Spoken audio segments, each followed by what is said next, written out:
भजन करा. विठ्ठल विठ्ठल विठ्ठल विठ्ठल पुंडलिक वरदा हरी विठ्ठल. श्री ज्ञानदेव पंढरीनाथ भगवान की जय. माऊली ज्ञानेश्वर महाराज की जय. जगद्गुरु तुकाराम महाराज की जय. गुरुजोग महाराज की जय. विठ्ठल विठ्ठल विठ्ठल विठ्ठल विठ्ठल विठ्ठल पुंडलिक वरदा हरी विठ्ठल. श्री ज्ञानदेव पंढरीनाथ माऊली ज्ञानेश्वर जगद्गुरु तुकाराम गुरुजोग महाराज की जय. छत्रपती शिवाजी महाराज की जय. धर्मवीर संभाजी महाराज की जय. विठ्ठल विठ्ठल विठ्ठल विठ्ठल विठ्ठल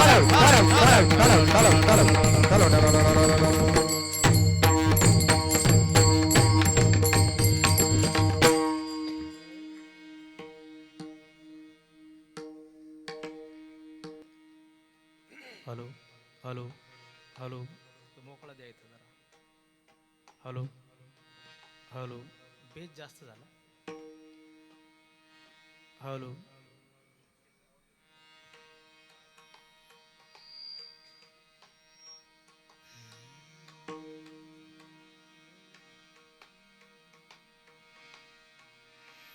हरीच्या दासा काही आम्हा हरीच्या दासा काही भय नाही त्रैलोकी.